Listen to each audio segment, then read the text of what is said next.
ॐ पूर्णमदः पूर्णमिदं पूर्णात् पूर्णमुदच्यते पूर्णस्य पूर्णमादाय पूर्णमेवावशिष्यते। श्री जगदम्बिकायै नमः। जगदम्बा अम्बा के चरणों में अपना सर्वस्व ध्यान लगाते हुए हम आज तृतीय स्कंद का 30वां अध्याय का पठन और श्रवण शुरू करने जा रहे हैं, जिसमें श्री राम और लक्ष्मण के पास नारद जी का आना और उन्हें नवरात्र व्रत करने का परामर्श देना, श्री राम के पूछने पर नारद जी का उनसे देवी की महिमा और नवरात्र व्रत विधि का बतलाना, श्री राम द्वारा देवी का पूजन और देवी द्वारा उन्हें विजय का प्रदान देना वर्णित है। ओम चंडिका देवी को नमस्कार है। व्यास जी बोले, इस प्रकार राम और लक्ष्मण परस्पर में परामर्श करके ज्यों ही चुप हुए त्यों ही आकाश मार्ग से देवर्षि नारद वहां आ गए। उस समय वे स्वर तथा ग्राम से विभूषित अपनी महती नामक वीणा बजाते हुए तथा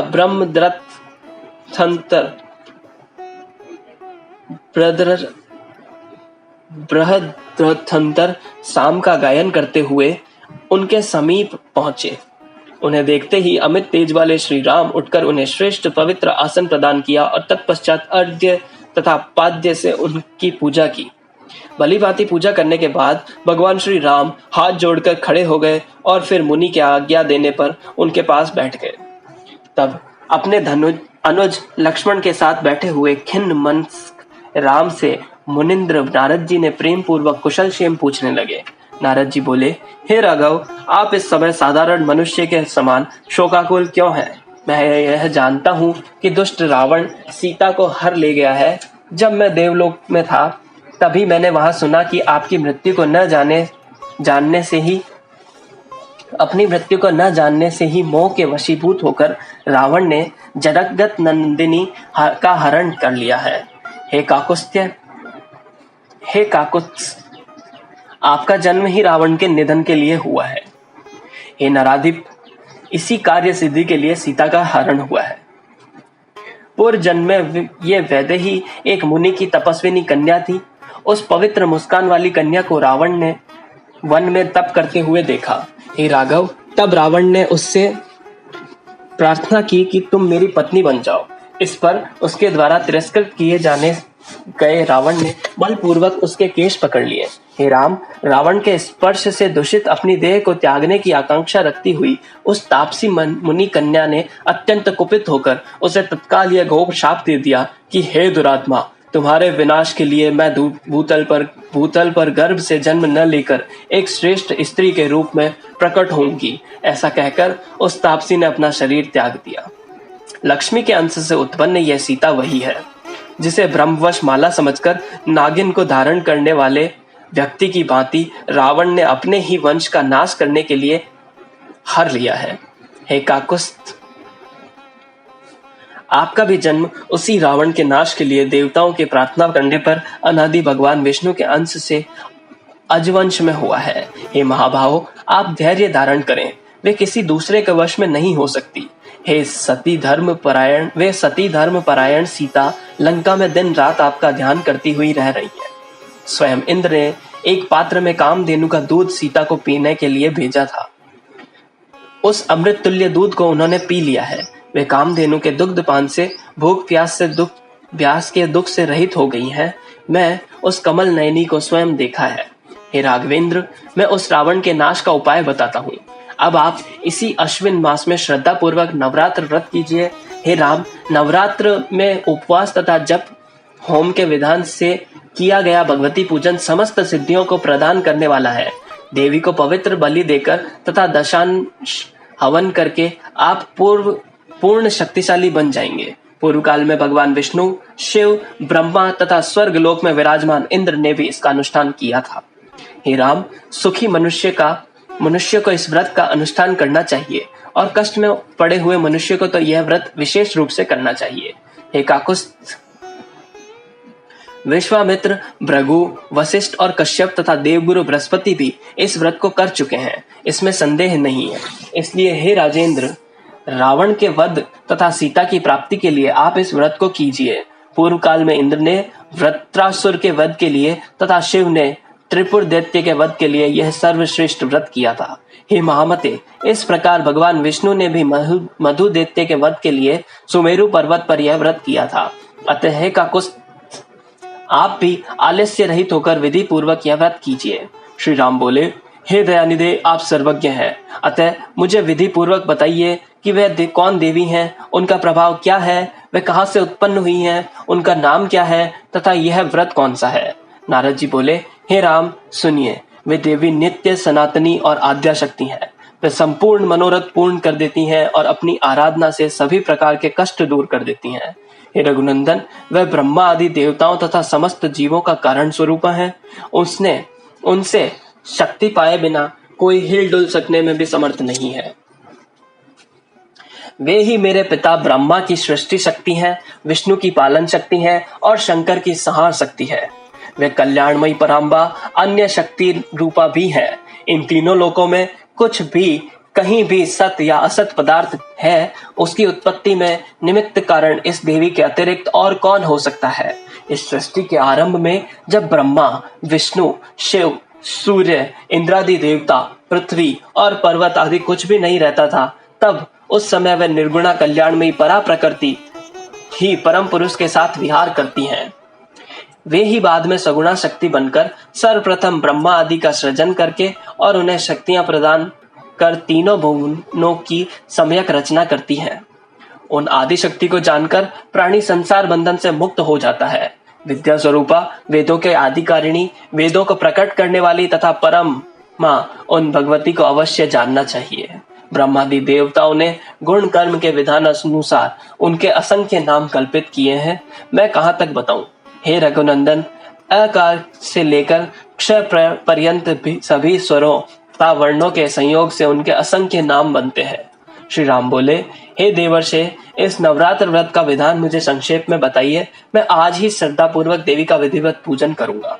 नारद जी बोले, हे राम, किसी समतल भूमि पर पीठासन बनाकर उस पर भगवती जगदम्बिका की स्थापना करके विधान पूर्वक 9 दिन उपवास कीजिए। हे राजन, इस कार्य में मैं आचार्य बनूंगा, क्योंकि देवताओं के कार्य करने में मैं अधिक उत्साह रखता हूँ। व्यास जी बोले, नारद जी का वचन सुनकर प्रतापी श्री राम ने उसे सत्य मानकर तदनुसार एक सुंदर पीठासन बनवाकर उस पर अंबिका की स्थापना की। व्रतधारी भगवान श्री राम आश्विन मास लगने पर उस श्रेष्ठ पर्वत पर उन भगवती का पूजन किया। उपवास परायण श्री राम ने श्रेष्ठ व्रत करते हुए विधिवत होम, बलिदान और पूजन किया। इस प्रकार दोनों भाइयों ने नारद जी के द्वारा बताए गए इस व्रत को प्रेम पूर्वक संपन्न किया। उनसे सम्यक पूजित होकर अष्टमी की मध्य रात्रि की वेला में भगवती दुर्गा ने सिंह पर सवार होकर उन्हें साक्षात दर्शन दिया। तदंतर भक्ति भाव से प्रसन्न उन भगवती ने पर्वत के शिखर पर स्थित होकर राम लक्ष्मण सहित राम से मेघ के समान गंभीर वाणी में कहा। देवी बोली, हे राम, हे महाबाहो, इस समय मैं आपके व्रत से संतुष्ट हूँ। आपके मन में जो भी हो उस अभिलाषित वर को मांग लीजिए। आप पवित्र मनुवंश में नारायण के अंश से उत्पन्न हुए हैं। हे राम, देवताओं के प्रार्थना करने पर रावण के वध के लिए आप अवतरित हुए हैं। पूर्व काल में मत्स्य रूप धारण करके भयानक राक्षस का वध करके देवताओं के हित की इच्छा करने वाले आपने ही वेदों की रक्षा की थी। पुनः कच्छप के रूप में अवतार लेकर मंदराचल को अपनी पीठ पर धारण किया, जिससे समुद्र मंथन करके अमृतपान कराकर देवताओं का पोषण किया था। हे राम, आपने वराह रूप धारण करके अपने दांतों की नोक पर पृथ्वी को रख लिया था और हिरण्याक्ष का वध कर दिया था। हे राघव, हे राम, पूर्व काल में नरसिंह का रूप धारण करके प्रहलाद की रक्षा करके आपने हिरण्यकशिपु का वध किया था। इसी प्रकार पूर्व काल में वामन का रूप धारण करके आपने बलि को छला था। उस प्रकार इंद्र का लघु भ्राता बनकर आपने देवताओं का महान कार्य सिद्ध किया था। पुनः भगवान विष्णु के अंश से जमदग्नि के पुत्र परशुराम के रूप में अवतरित होकर क्षत्रियों का अंत करके आपने सारी पृथ्वी ब्राह्मणों को दे दी थी। उसी प्रकार हे काकुस्थ, रावण के द्वारा अत्यधिक सताए गए सभी देवताओं के प्रार्थना करने पर इस समय आप ही दशरथ पुत्र श्री राम के रूप में अवतरित हुए हैं। हे नरोत्तम, देवताओं के अंश से उत्पन्न यह परम बलशाली वानर मेरी शक्ति से संपन्न होकर आपके सहायक होंगे। शेषनाग के अंश स्वरूप आपके ये अनुज लक्ष्मण रावण के पुत्र मेघनाद का वध करने वाले होंगे। हे अनग, इस विषय में आपको संदेह नहीं करना चाहिए। वसंत ऋतु के नवरात्र में आप परम श्रद्धा के साथ पुनः मेरी पूजा कीजिए। तत्पश्चात पापी रावण का वध करके आप सुख पूर्वक राज्य कीजिए। हे रघुश्रेष्ठ, इस प्रकार 11,000 वर्षों तक भूतल पर राज्य करके पुनः आप देवलोक के लिए प्रस्थान करेंगे। व्यास जी बोले, ऐसा कहकर भगवती दुर्गा वहीं अंतर्ध्यान हो गई और श्री रामचंद्र जी ने प्रसन्न मन से उस व्रत को संपन्न करके दशमी तिथि को विजया पूजन करके तथा अनेक विधि दान करके वहां से प्रस्थान कर दिया। वानरराज सुग्रीव की सेना साथ अपने अनुज सहित विख्यात यश वाले तथा पूर्ण काम लक्ष्मीपति श्री राम साक्षात परम मां शक्ति की प्रेरणा से समुद्र तट पर पहुंचे। वहां सेतु बंधन करके उन्होंने देव शत्रु रावण का संहार किया। जो मनुष्य भक्ति पूर्वक देवी के उत्तम चरित्र का श्रवण करता है, वह उनके सुखों का उपभोग करके परम पद को प्राप्त कर लेता है। यद्यपि अन्य बहुत से विस्तृत पुराण है, किंतु इस श्रीमद देवी भागवत महापुराण के तुल्य नहीं है, ऐसी मेरी धारणा है।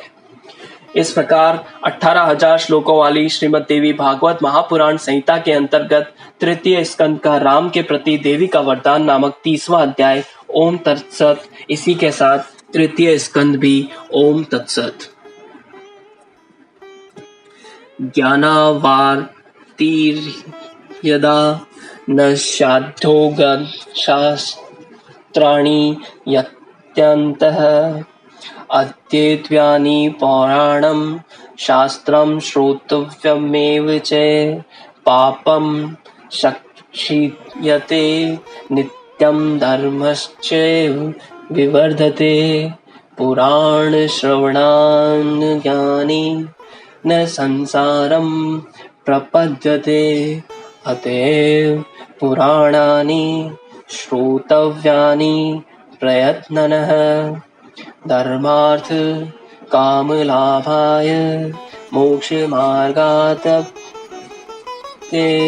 तथा यज्ञैर्दानैस्तपोभिस्तु यत्फलं तीर्थसेवाय तत्फलं संवाप्नोति पुराणश्रवणानरः।